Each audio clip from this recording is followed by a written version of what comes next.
if you smell what The Rock is cooking. WBCB presents Pro Wrestling Weekly. Tell me he didn't just say that. Call in with a question or comment at 215-949-3232 or 888-922-2149. The Tower of Power, too sweet to be sour, funky like a monkey, oh yeah. And now, here's your host of Pro Wrestling Weekly, Fearon. It doesn't matter what your name is. Really? Yeah!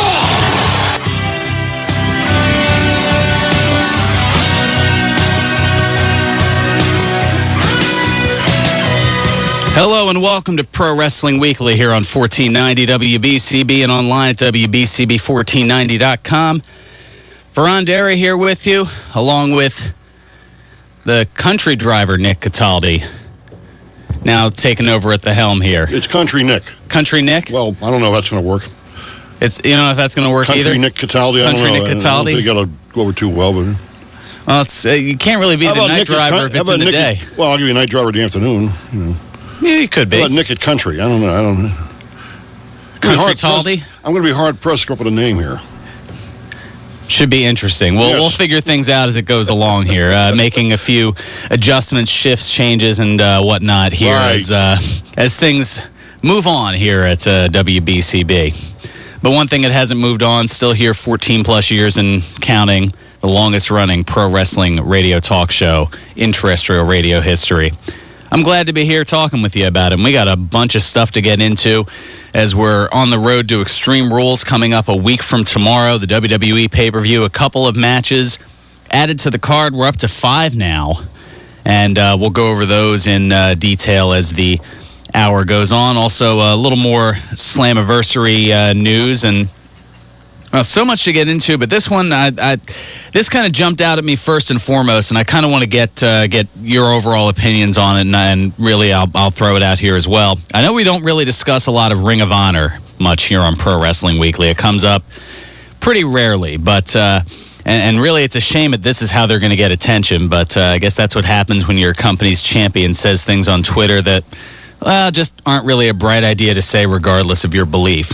ROH champion Jay Briscoe, he commented on, and this is something I didn't even know about, the Delaware Senate passing a bill that allows gay couples to marry. And he threw in a tweet of, if that makes you happy, then congratulations. And then he went on to add, try and teach my kids that there's nothing wrong with that, and I'll effing shoot you. Of course, yeah, I think you know where that'll go. His Twitter account was deleted following the statement. Now, I don't want this to be a whole gay marriage discussion. There's plenty of other forums for that. That's not really where I'm going with this. And as wrestling fans, I mean, we've been exposed to it in and out of the wrestling world. Remember that whole thing with Billy and Chuck from about 11 years ago? But, I don't know, to advocate gun violence based on your personal beliefs as the, representative champion of a wrestling company, just what can I say? It's not that bright. It's stupid. And I mean, some have called for him to be terminated because of this. I don't know if that's necessarily the answer, but right before his Twitter account was deleted, Briscoe posting the tweet, I feel very strongly about how and who should teach kids about certain things, but I showed poor judgment by using that analogy, and I'm sorry. And then right after putting that post, he pretty much pulls the plug on his Twitter account. Ring of Honor, they've issued a couple of statements. First, they initially went with the kind of corporate, bureaucratic, Ring of Honor Wrestling respects and appreciates every fan regardless of age, gender, race, religion, or sexual preference. The recent post by Jay Briscoe does not represent the views or opinions of Ring of Honor Wrestling, its owners, management, or employees. So they went the disclaimer route, basically. Then they followed up by saying that Jay Briscoe would like to again express his sincerest apologies and regrets to all, especially his young fans, for his recent hateful Twitter comment. Ring of Honor has insisted that Jay also make a public apology at the Ring of Honor event this Saturday night, which in this case would be tonight. Jay will address the public during the event.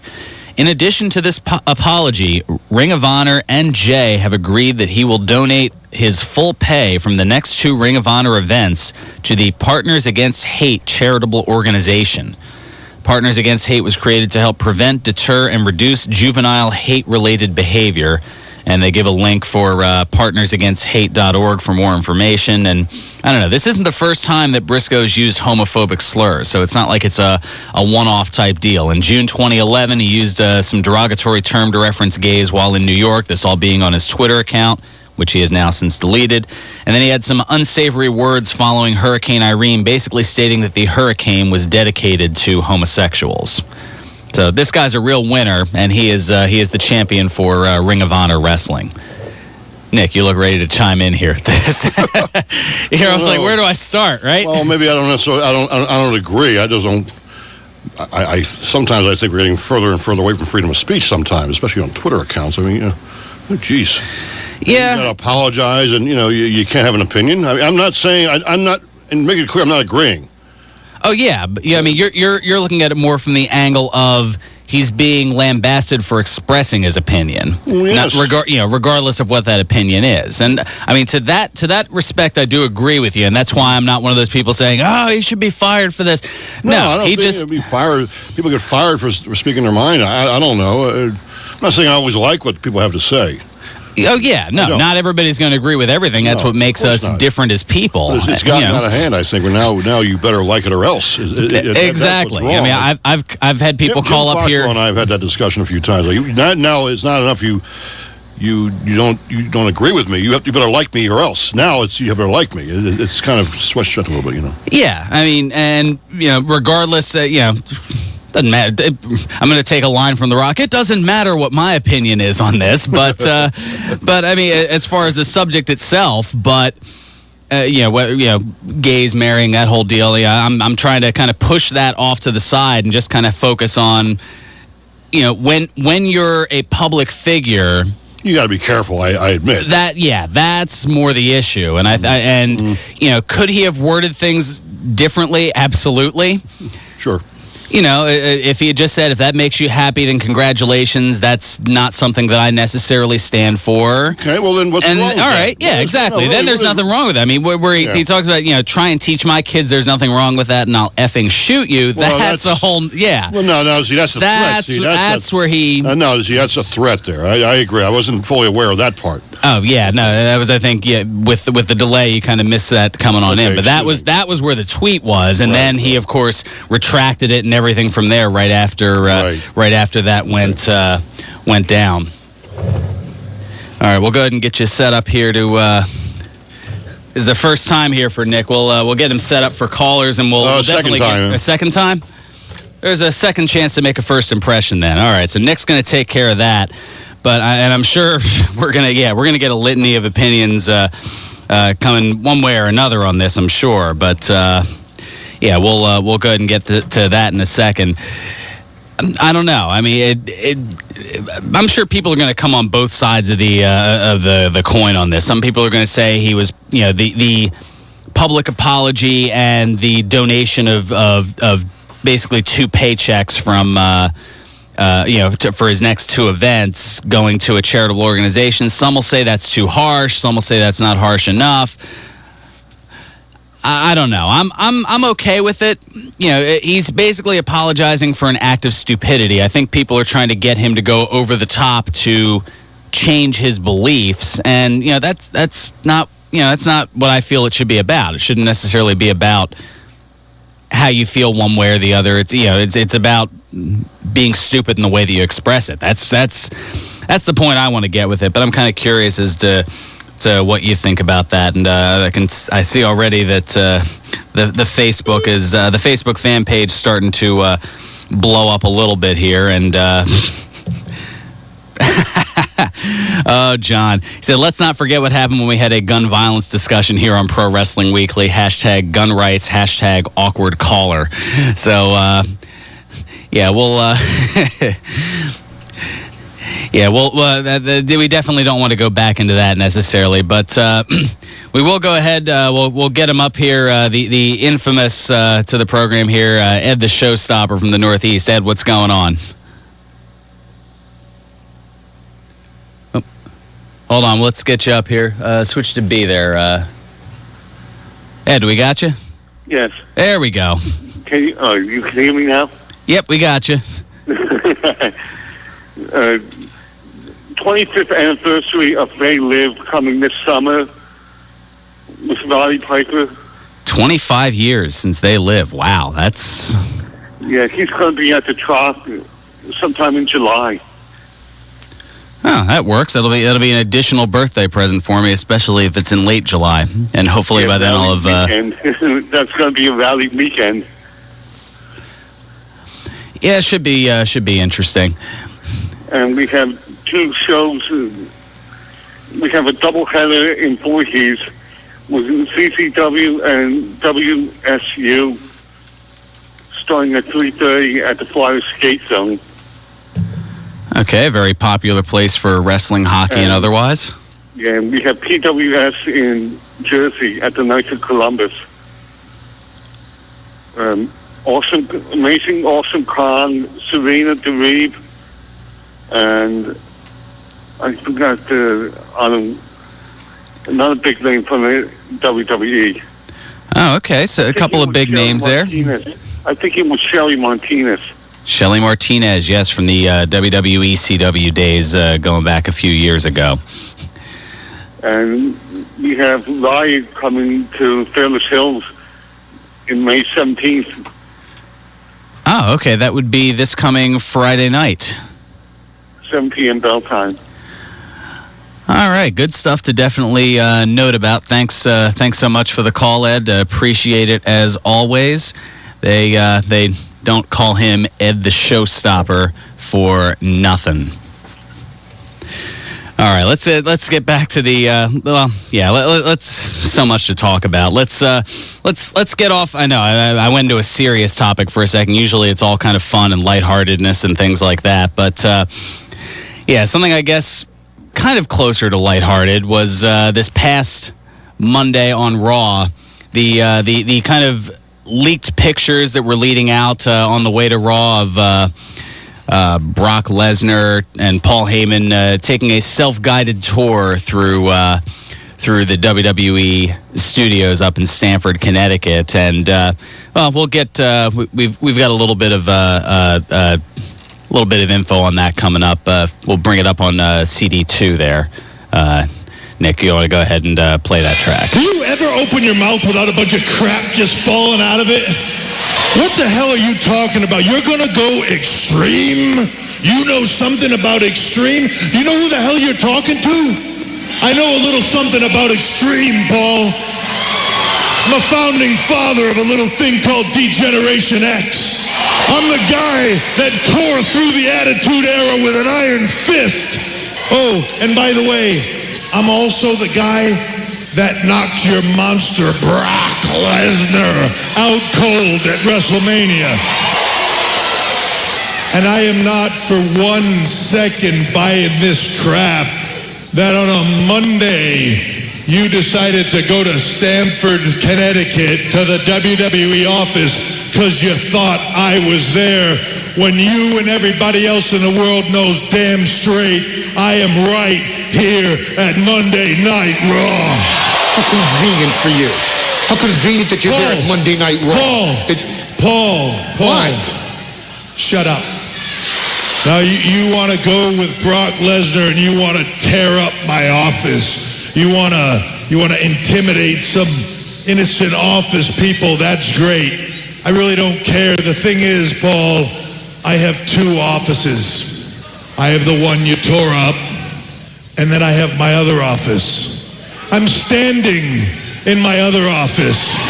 And, Paul, this office has one hell of a view.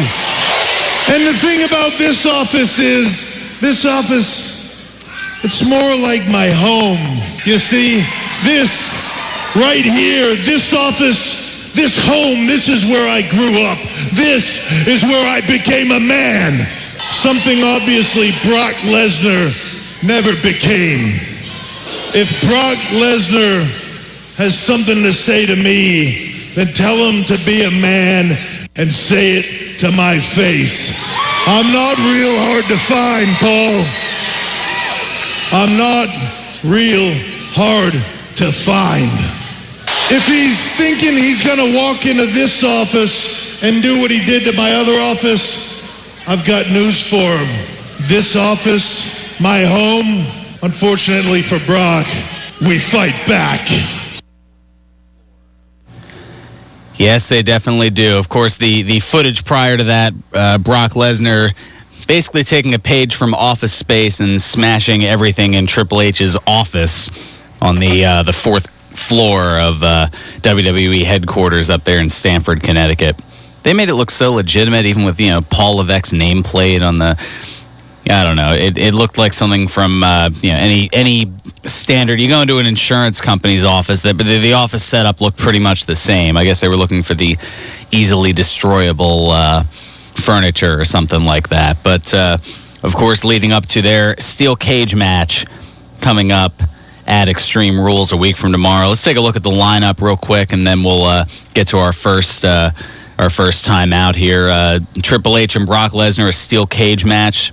Every match so far is some sort of an extreme stipulation, as they're calling it. Dolph Ziggler, at least for now, he's scheduled to defend the World Heavyweight Championship against Alberto Del Rio and Jack Swagger in a triple threat ladder match. We'll talk a little bit more about that and what I mean with that coming up shortly. John Cena defending the WWE Championship against Ryback in a last man standing match. First one to not answer the 10 count, get back to their feet, loses. Sheamus and Mark Henry, that was added this past week. They're going to go against each other in a strat match. Oof, my back's hurting just thinking about it. And Randy Orton against The Big Show in an Extreme Rules match, which I don't know how much more different that is from the old hardcore matches back in the 90s. Well, maybe there's going to be no blood. That's probably my guess.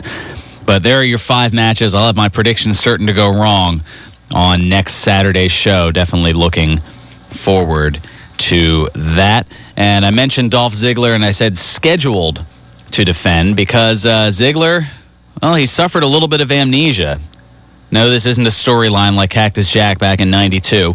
WWE.com reporting that World Heavyweight Champion Dolph Ziggler suffered a concussion at Tuesday's SmackDown tapings, the spot happening during the brawl that followed the Biggie, Langston, and Jack Swagger match.